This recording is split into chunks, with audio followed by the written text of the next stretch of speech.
everybody, welcome back again to the AD&D 2nd Edition channel.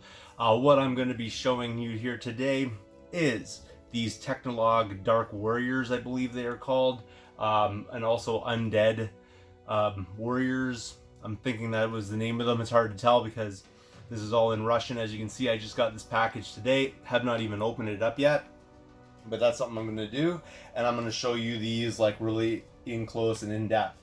I think they're probably quite a bit bigger than regular sized minis, but at the same time, that's not really a problem. I think just because you can have undead of a variety of different sizes, and that's what I'm planning on using these guys for. So without further ado, I'm going to show you how these stack up and what kind of detail. Okay, if you take a look at this first model here, you can definitely see there's a lot of details in some areas and a lot of details are lacking in others. For instance, one area that I think that is lacking in detail would have to be that sword scabbard, which I believe is that's sort of hanging down behind her, like by her leg. On the inside of it, from the front side, it's basically just flat and has like very little details on it. So I don't know exactly what I'm going to end up doing with that part of it. I do have plans for her, but she does not look undead, so this is a problem that it doesn't quite totally fit in with this set. The next model that we're taking a look at here definitely is totally usable as an undead. I really like the size of these guys. They're really chunky and kind of really fit that sort of intimidating look, and I'll really show you that at the end here when I sort of team it up against a regular like official D&D mini. But to begin with here, you can see like there's lots of detail in those shoulders and arms, and all the leather details are definitely picked out. His weapon, you know, it's a little bit plain, but you could add details to that, I think, and that's really like the main thing with this particular undead model that I like. The next model here actually is dual wielding, which is really nice to see. Just a lot of variation, I think, between these different models. Sometimes when you get these sets, you know, there isn't a whole lot in that way. And this guy's face, I mean, it's really detailed. Like as soon as I pulled this one out of the bag, I kind of took a look at it and I thought, that is definitely like a scary, undead looking, imposing, you know, creature.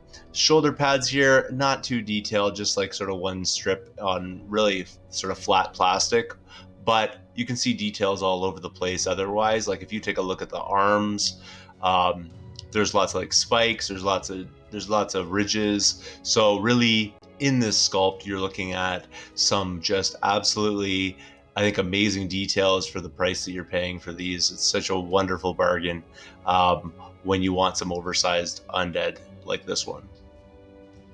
So taking a look at the next one here, again, in the face, you can really see those details. It really looks like a skeleton under that helmet, and that's sort of what you're looking for. Obviously, these are not like skeletal kind of creatures, so I'd probably be using these sort of as like a reanimated corpse rather than, you know, a skeleton type thing. But you can see there's lots of weapon variation yet again, and outfitted, there's lots of little details. You can see all the ridges in the cape. You can see like just that different weapon, so there is that variety, which like I was saying before, is really nice to see. A different stance, a very menacing stance, and again, a wonderful addition to an undead army. And the next guy that we have here is the last one that we're taking a look at, and I think he is probably one of the more well-detailed sculpts of all of these. You can really see it in the armor, you can see it in the shield. You've got those spikes on the shoulder pad, so it breaks those up a little bit, doesn't make them so flat as they were on some of the other models. But again, that's a form of variation that they're adding in, so they're not all wearing the same armor, which is really nice to see. The weapon pointing down, I'm not a huge fan of that, just because it seems to be attached to the cape, and if you tried to separate it from it, it would just look odd. So I'm not totally sold on that aspect of it, but at the same time, if you're taking a really close look at that shield, take a really close look at the hood, the head ornaments, everything is well detailed. So basically what I was thinking of doing would be to have these guys as sort of like an army of the undead, and then that character that looks more like a female character that I don't think really looks like an undead, I would probably swap out that weapon for like a staff that she's holding there. So basically she's got like this sword kind of thing going on here. I'd probably swap that out, make that a staff, make her sort of like some necromancer type of a mage who's basically controlling this like army of the undead, and they're sort of oversized in relation, you can see here, to the actual like D&D figure. So it's just sort of would be kind of an interesting kind of like giants of the undead idea.